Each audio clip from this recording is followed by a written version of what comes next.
Hello everyone, welcome back to A Cup of English. The title of today's podcast is A Christmas Adoption. This podcast is brought to you by my YouTube channel, also called A Cup of English, where you can find short and long videos and some animated to help you on your language learning journey. So check out A Cup of English, the YouTube channel.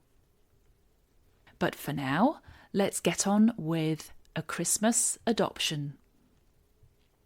There are only 8 days to go until Christmas, including today. So people are rushing around trying to get the last few things organised.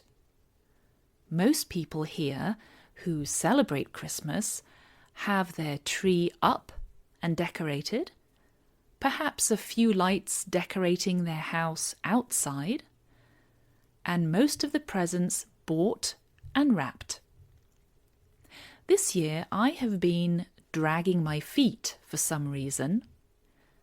I am usually a real enthusiast and have the place looking festive and special. This year, however, I'm doing the minimum. And that is probably because I'm busy with work. Fair enough. My family can take up the slack and do what I don't manage to get done. Now, when it comes to presents, I was very tempted the other day to buy something that I know we absolutely don't need. Another cat. It was a kitten, to be specific. I had gone to the pet shop with my daughter to get our snake some frozen mice to eat. It's unfortunate, but true. After all, the snake has to eat something, right? And apparently mice is what they like. While we were in the shop, we saw a display of lots of cages of cats. They had been brought over from the Humane Society, which takes care of unwanted animals. They bring these animals into the pet shop in order to encourage people to fall in love and buy them. Well, it's not hard to fall in love with a kitten, especially when it keeps staring at you as if to say, "You are the one who needs to take me home."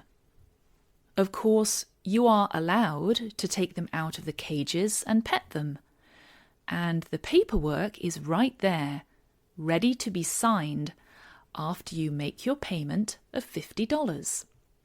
It's all too easy. But at the moment, it is not a good idea for us. We already have 2 dogs, a cat, and a snake. That's enough responsibility. While we were in the pet shop, the kittens were selling quickly.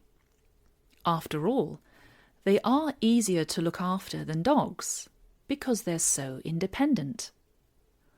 You don't need to take them for a walk.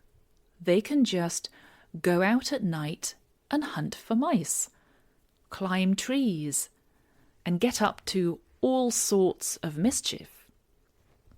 That is their exercise. And if you happen to have a mice problem on your property, the cat will take care of it.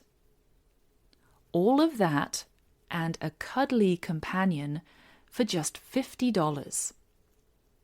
How could I say no? With difficulty. And the salespeople really know how to make it worse. They immediately tell you the name of the cat. Sparkle, Fluffy, Daisy, Petal, or something really sweet.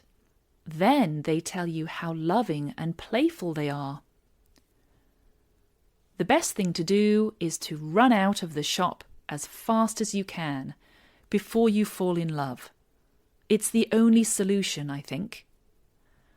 The Humane Society's selling tactic is a smart and efficient way to get these animals a home for Christmas. But it's torture for an animal lover who is already up to her ears in pets.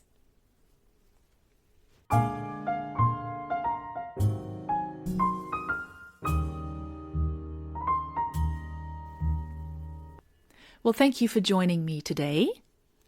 The grammar points from this podcast will be posted in a couple of days.